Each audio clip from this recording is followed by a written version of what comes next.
السلام علیکم 10th class. آج ہم نے اسلامیت اختیاری میں ہمارا موضوعاتی مطالعے کی ایکسرسائز ہم نے سٹارٹ کی ہوئی تھی، تو اس کے کوسچن ہم کر رہے تھے کہ طہارت کی قسمیں بیان کریں.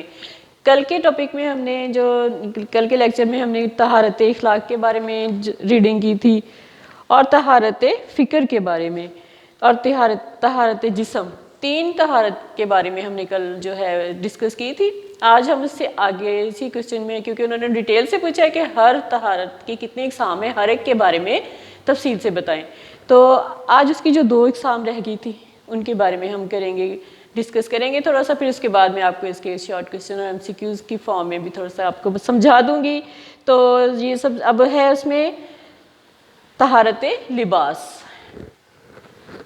آج جو ہم نے ڈسکس کرنی ہے بیٹا وہ ہے طہارت لباس اور طہارت مکان. طہارت مکان، یہ 2 ٹاپک جو تھے کل کے کوسچن میں، ہمارے لانگ کوسچن جو دیے ہوئے نا ایکسرسائز میں، اس میں سے ہمارے 2 ٹاپک رہ گئے تھے، طہارت لباس اور طہارت مکان. تو سب سے پہلے ہم دیکھتے ہیں کہ طہارت لباس کیا ہے.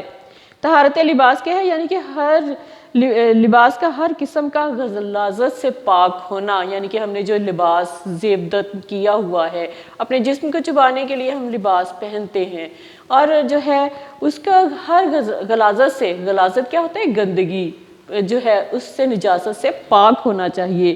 نماز کی صورت میں جس طہارت کو مد نظر رکھا جاتا ہے وہ صفائی سے بھی بلند پاکیزگی ہے. یعنی کہ نماز کے سلسلے میں حکم آیا ہے کہ اپنا لباس صاف ہو، آپ کا جسم صاف ہو، باوضو ہو، اور وہ جگہ بھی صاف ہو جہاں پہ نماز پڑھی جاتی ہے. تو اس کے لیے یہ حکم آیا ہے کہ جس طہارت کو مد نظر رکھا جاتا ہے وہ صفائی سے بھی بلند کیا ہے؟ پاکیزگی ہے. اللہ تعالیٰ کا ارشاد ہے کہ وَثِيَابَكَ فَطَهِّرْ، سورہ مدثر میں ہے کہ اپنے کپڑے پاک رکھیے. یعنی کہ اپنے کپڑوں کو پاک صاف رکھے. یہ نہیں کہ بہت نئے کپڑے اور اعلیٰ قسم کے کپڑے ہی ہم پہنے تو ہی ہم پاک صاف میں شمار ہوں گے، بلکہ بے شک پرانے کپڑے ہیں ان کو آپ دھو کے صاف ستھرے کر کے پھر پہنے، تاکہ اس میں کوئی غلاظت نہ ہو، کوئی گندگی نہ لگی ہو.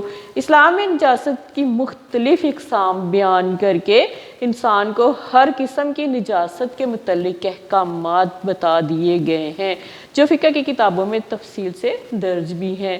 اب اسلام نے مختلف قسم کی نجاست اس کو بیان کیا ہے. اب ہم دیکھتے ہیں کہ نماز ادا کرتے وقت کس طرح کی طہارت وہ ضروری ہوتی ہے. نماز ادا کرتے وقت جہاں جسم کا پاک ہونا یعنی باوضو ہونا ضروری ہے، وہاں لباس کا پاک ہونا بھی اسی طرح شرط ہے. یعنی کہ نماز ادا کرتے وقت یہ ضروری قرار دیا گیا ہے کہ جسم پاک صاف ہو، جسم کے اوپر کسی قسم کی کوئی غلاظت نہ ہو، اور باوضو ہونا بھی ضروری قرار دیا گیا ہے. اور اسی طرح لباس کا پاک صاف ہونا بھی بہت ہی ضروری ایک شرط ہے نماز کی، کہ اس میں آپ کا جسم پاک صاف ہو، آپ جس جگہ نماز پڑھ رہے ہیں وہ جگہ پاک صاف ہو، اور آپ کا لباس جو آپ نے زیب تن کیا ہوا ہے وہ بھی پاک صاف ہو. نماز کے علاوہ بھی لباس کی صفائی اور پاکیزگی پر زور دیا گیا ہے. اب یہاں یہ بتایا گیا ہے کہ یہ ضروری نہیں کہ صرف آپ نے نماز پڑھتے ہوئے پاک صاف رہنا ہے، پاک صاف لباس پہننا ہے، جسم آپ کا پاک صاف ہو، بلکہ نماز کے علاوہ بھی لباس کی صفائی پر اور پاکیزگی پر بہت ہی زور دیا گیا ہے، بہت ہی زیادہ اس بارے میں بیان کیا گیا ہے. حضور صلی اللہ علیہ وسلم کا فرمان النظافۃ من الایمان اس پر گواہ ہے. حضور صلی اللہ علیہ وسلم کو صفائی اور پاکیزگی انتہائی پسند تھی. آپ صلی اللہ علیہ وسلم اپنے صفائی کو بہت زیادہ پسند کرتے تھے. مسواک کرنا، خوشبو لگانا آپ صلی اللہ علیہ وسلم کے مقدس معمولات میں سے تھا.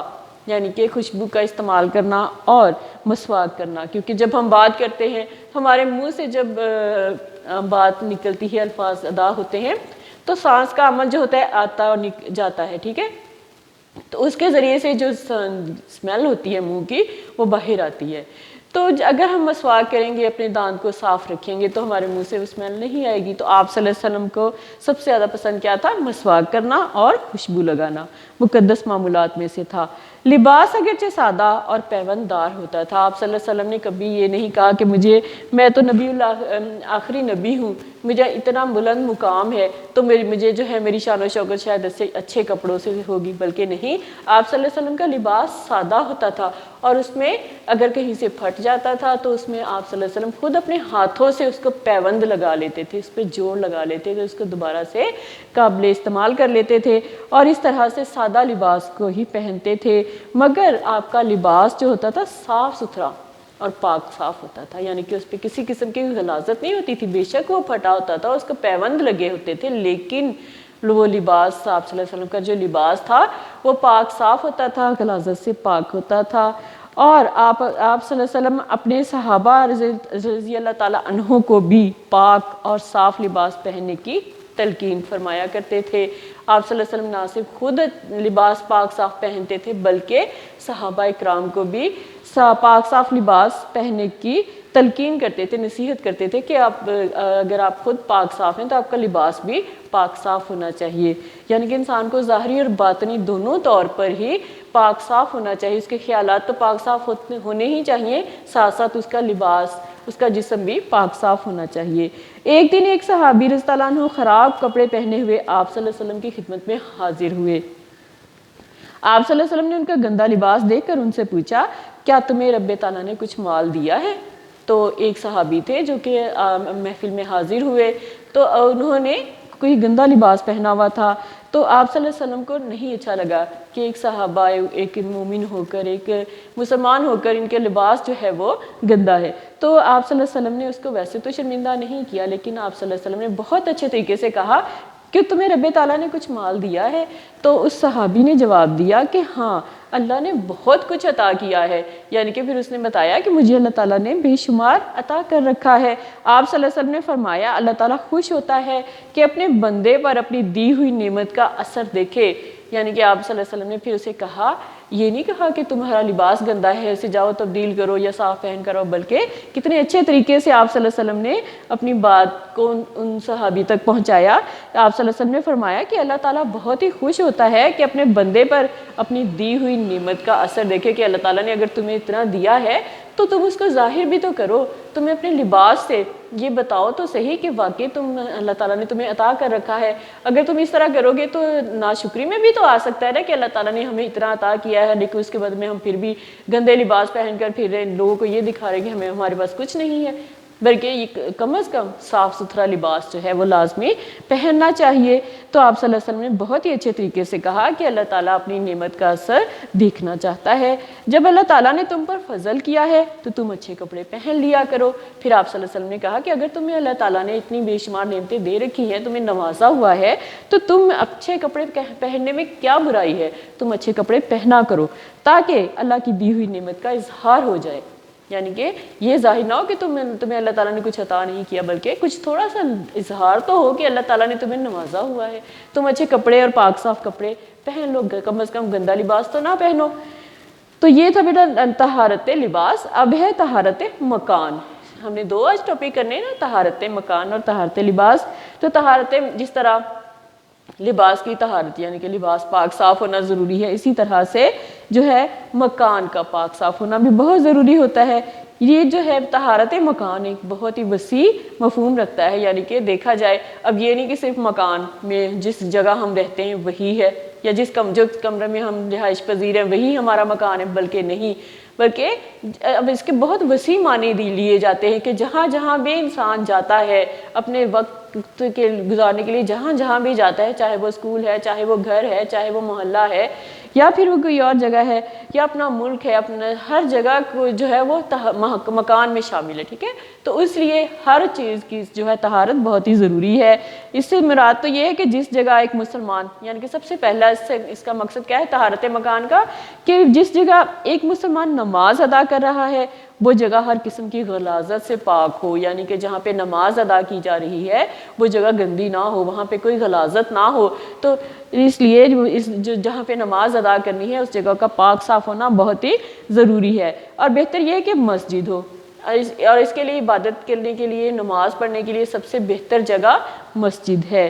اگر مسجد کے علاوہ کسی اور جگہ نماز پڑھ رہا ہو تو اس جگہ کے پاک ہونے کا یقین کر لے اور پھر اللہ کی نماز ادا کرے. یعنی کہ اگر کوئی ایسا مسئلہ ہے کہ مسجد دور ہے یا طبیعت خراب ہے، مسجد نہیں جا سکتے، کوئی اور وجہ ہے، نماز کا ٹائم کم ہے، مسجد میں نماز کے ٹائم تک نہیں پہنچ سکتے، تو پھر اگر کوئی وجہ ہے کہ نماز کسی اور جگہ پڑھنی ہے تو اس کے لیے ضروری ہے کہ پہلے اس بات کا یقین کر لو کہ یہ جگہ پاک صاف ہے، پھر نماز ادا کرو. اور پھر دوسرے نمبر پہ طہارت مکان سے مراد اس جگہ کا پاک ہونا جہاں انسان رہتا ہے، یعنی کہ انسان جس جگہ پہ اپنی رہائش پذیر ہے، جہاں پہ وہ اپنا جو ہے اس کا گھر ہے. تو اب اس کے یعنی کہ سب سے پہلے نماز کے لیے بتایا گیا ہے کہ جگہ جو ہے پاک صاف ہو طہارت مکان میں.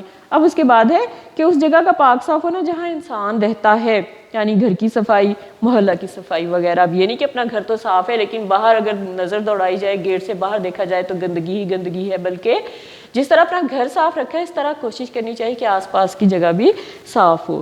تیسرے نمبر پہ جس دفتر، کارخانہ، اسکول یا کالج میں انسان کام کرتا ہے یا پڑھتا ہے اس کی صفائی کا خیال رکھے. اب جو ہے اس کے تیسرے نمبر پہ کون سی طہارت آ جاتی ہے مکان کی؟ یعنی کہ وہ جگہ جہاں پہ انسان کام کرتا ہے روزی کے سلسلے میں، ٹھیک ہے، روزی کمانے کے سلسلے میں، جیسے دفتر ہے، کارخانہ ہے، یا پھر پڑھنے کے لیے اسٹوڈنٹ جاتے ہیں، اسکول ہے یا کالج ہے، تو انسان یہاں پہ کام کرتا ہے یا پڑھتا ہے. یعنی کہ یہ صرف ایک طالب علم کی جو ذمہ داری نہیں ہے بلکہ دونوں کی ہی آ جاتی ہے، جو پڑھتا ہے یا کام کرتا ہے، ٹھیک ہے. تو اس جگہ کی صفائی کا خاص خیال رکھے. اب بھی یہ نہیں کہ جھاڑو پکڑا صفائی کرنی شروع کر دی، بلکہ اس جگہ کو کم از کم گندا تو نہ کرو. کوشش کرو کہ جہاں پہ ہم بیٹھ کے تعلیم حاصل کر رہے ہیں اس جگہ کو صاف ستھرا رکھیں، یا جہاں پہ ہم جس دفتر میں کام کر رہے ہیں ہم اپنے ٹیبل کو، اپنے آس پاس کی چیزوں کو تھوڑا سیٹ کر کے رکھیں، صاف ستھرا رکھیں. تو اس طرح سے تیسرے نمبر پہ وہ آ جاتا ہے جہاں پہ انسان کام کرتا ہے یا پڑھتا ہے یا پڑھاتا ہے، ٹھیک ہے. اب چوتھے نمبر پہ آ جاتا ہے کہ جس گاؤں یا شہر میں انسان رہائش پذیر ہے اسے پاک صاف رکھنے کی کوشش کرے. یعنی کہ اب چوتھے نمبر پہ کون سا مکان، طہارت مکان کی قسم آ جاتی ہے کہ فرض کرے کوئی گاؤں میں رہتا ہے یا کوئی شہر میں رہتا ہے یا کسی قصبے میں رہتا ہے تو اس کو جو ہے پاک صاف رکھنے کی کوشش کرے. اس میں اگر غلاظت ہے تو اس کو کسی کو کہہ کے وہ اٹھوا دے. سب اپنی یعنی کہ لوگوں کو بھی اس بات کی تلقین کرے کہ اپنے آس پاس صفائی کا خاص خیال رکھے. تو اس طرح یعنی کہ جس ایریے میں لوگ رہتے ہیں، گھر جہاں پہ آپ کا گھر ہے جس ایریے میں، اس ایریے کا بھی صاف ہونا ضروری ہے. اور اس کے بعد پانچویں نمبر پر وہ ملک جس کا انسان باشندہ ہے اس کی صفائی میں ہر ممکن تعاون کرے. اور چھٹے نمبر پر پوری کائنات جو انسانوں کے رہنے کے کا مکان ہے. یعنی کہ چھٹے نمبر پہ کون سا طہارت مکان آ جاتی ہے کہ پوری کائنات. کہاں؟ گھر سے شروع ہوئے، نماز کی جگہ سے شروع ہوئے، اس کے بعد آگے آگے دیکھیں کہ کس طرح طہارت مکان کی جو ہے وسعت، یعنی کہ کتنی دور تک یہ بات جاتی ہے کہ کہاں کہاں تک جو ہے ہمیں طہارت کا خیال رکھنا چاہیے. یعنی کہ پوری کائنات جو کہ تمام انسانوں کے رہنے کا مکان ہے، اور پھر کسی غلط عمل سے یا غلیظ اور اس سے ناپاک نہ کرے. یعنی کہ کوئی ایسا عمل نہ کرے. اب کائنات تو ہم صفائی نہیں کر سکتے، پوری اتنی بڑی کائنات اللہ تعالیٰ کی وہ تو ایک انسان صاف نہیں کر سکتا، لیکن ہمارے اپنے عمل ایسے ہونے چاہیے، ہمارے ایسے اعمال ہونے چاہیے کہ جس کی وجہ سے جو ہے پوری کائنات کو گندا نہ ہونا پڑے، ناپاک نہ ہونا پڑے، غلیظ نہ ہونا پڑے، اور ہر قسم کی طہارت کا اہتمام کرتے ہوئے زندگی گزارے. یعنی کہ طہارت فکر، طہارت اخلاق، طہارت جسم، طہارت لباس اور طہارت مکان کے تقاضوں کو پورا کرے. اللہ تعالیٰ نے ایسے لوگوں کے لیے فرمایا، کیسے لوگوں کے لیے؟ کہ جو صفائی کو پسند کرتے ہیں، ٹھیک ہے. تو ان اللہ یحب التوابین و یحب المطہرین، سورہ بقرہ میں کی آیت ہے کہ بے شک اللہ توبہ کرنے والوں اور ہر قسم کی طہارت کا اہتمام کرنے والوں کو پسند کرتا ہے. تو یہ بیٹا آج کے ہمارے ٹاپک جو تھا، کوسچن ہمارا تھا طہارت کی اقسام. 3 اقسام ہم نے کل کی اور 2 آج میں نے تو آپ کو ڈسکس کر دی ہیں. اب میں اس کے آپ کو تھوڑے سے MCQs کی فارم میں بتا دیتی ہوں تو آپ ان کو نوٹ کر لیجئے گا.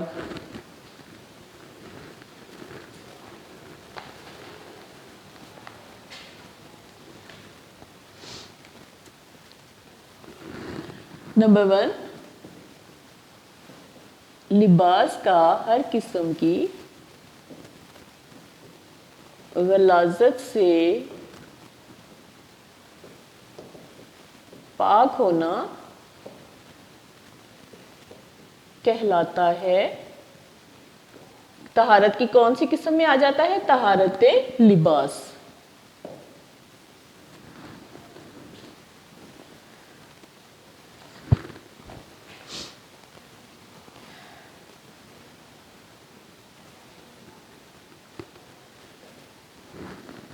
نمبر 2،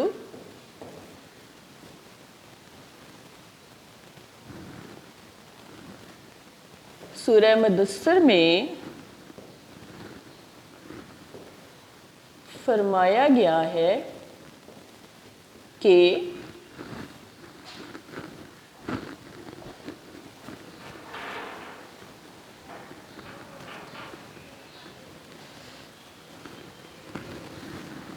اپنے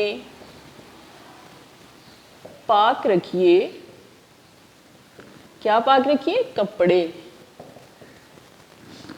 نمبر 3،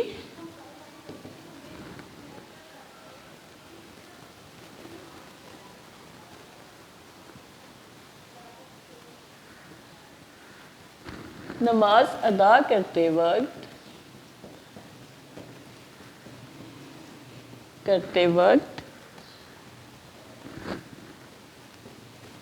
پاک ہونا ضروری ہے.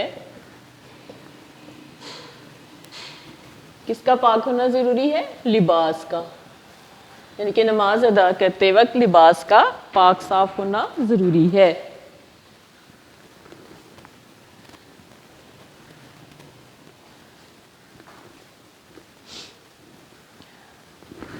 نمبر 4، مسواک کرنا اور خوشبو لگانا آپ صلی اللہ علیہ وسلم کے معمولات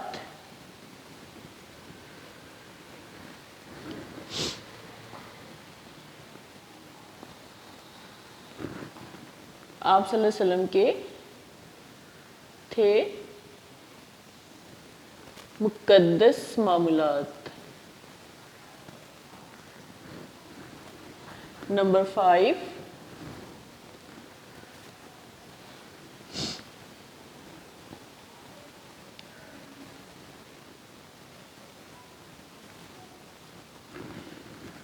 جس جگہ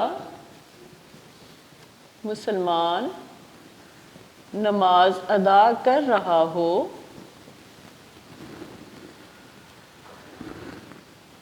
وہ جگہ ہر قسم کی غلاظت سے ہو. کیا ہو؟ پاک. یعنی کہ وہ جگہ جو ہے ہر قسم کی غلاظت سے پاک ہو جہاں پہ نماز ادا کی جا رہی ہے.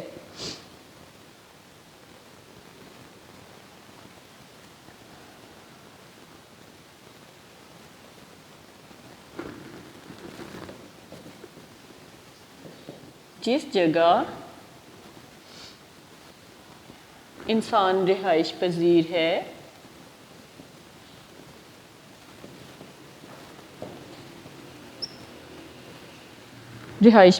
ہو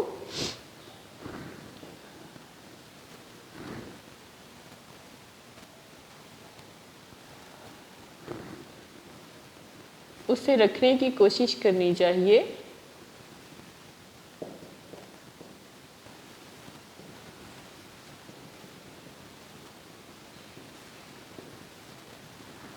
کیا رکھنے کی کوشش کرنی چاہیے؟ پاک صاف. یعنی کہ اس کو پاک صاف رکھنے کی کوشش کرنی چاہیے. تو یہ بیٹا MCQs تھے طہارت لباس اور طہارت مکان کے حوالے سے، اور اسی سے آپ شارٹ کوسچنز بھی بنا سکتے ہیں. اور MCQs تو میں نے آپ کو بتا ہی دیے ہیں. اب بیٹا آپ کا آج کا لیکچر کمپلیٹ ہوتا ہے. اپنا خیال رکھیے گا. اللہ حافظ.